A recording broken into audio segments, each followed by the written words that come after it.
So I went out to see this wagon the other day, and yeah, it was.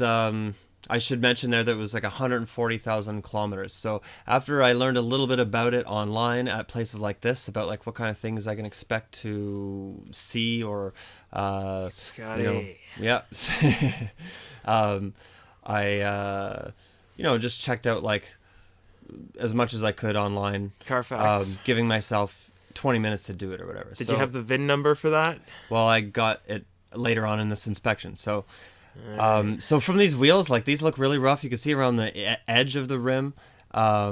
It's all scraped up, and it makes me wonder, like someone who doesn't have very good driving skills has been driving this car or something. Um, What would it be scraping up against, like, to be that high up on the rim? well, if it could be turned around to the other side and just be the curb that it's scraping. Yeah, like, yeah, but oof. So there's some rust there, and now I slowed the video down so that we could see all the scratches, and there's lots of there. See, can you see that stuff showing up now? Yeah, for sure. Lots of marks and scratches and whatever. So, there's no points for this for the body or the condition of the wheels, the aesthetic condition. That's for sure. So the pricing was 6,000 or something, right? And I don't know if that jives with what we saw. Now these lines are showing that there's like a misalignment with the hood. I went immediately over to the other side to have a look at like that line, and it's a bit better than the other one, but still not right. So that makes you wonder. Well, it's been hit then. Could be. It's had a bump and that Well- curb thing. Or it had the hood replaced for some reason, or something replaced. So you start looking for anything like that anywhere else. And later I'll find it. I don't know where I'm going here. Looking at the line for the door. Well, I guess you gotta check all these, how all these different panels line up. Yeah. And so I noticed right here. So you see some paints off there. And that, Oh, that's. could you see the difference yeah, in like, that's up for sure. yeah.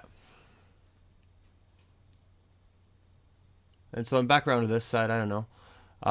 So now I'm going underneath for a look, and I'm going to put it in nice, super slow motion here.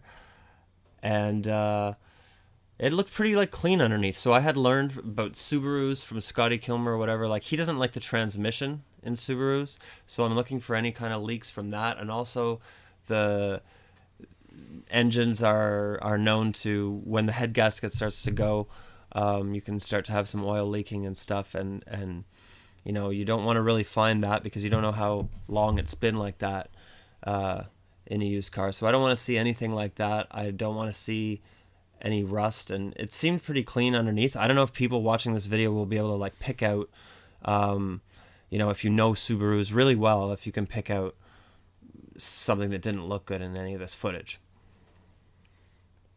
All right. So one thing now that I'm wondering is that if the panels are off by a little bit, like they're not lined up perfectly, Mm-hmm.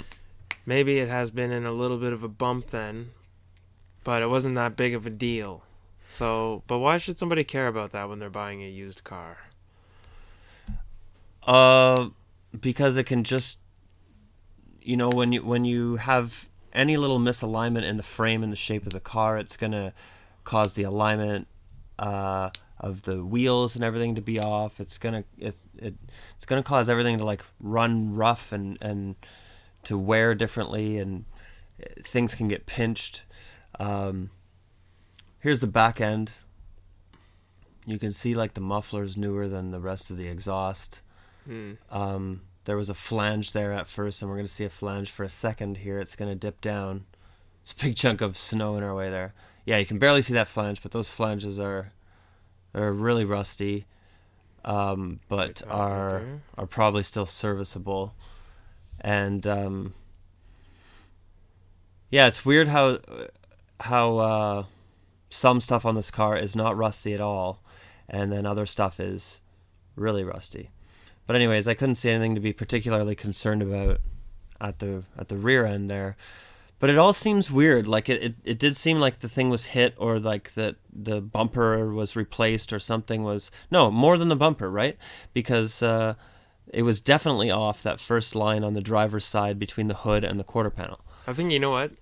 I bet I don't know why, but I might be jumping to conclusions. But I think maybe that the car was driven into something. Could be. Yeah. Yeah, we Like have a poor driver with like scraped up rims and everything, right? Mhm. And so I had just looked for the sticker there, and I didn't see any.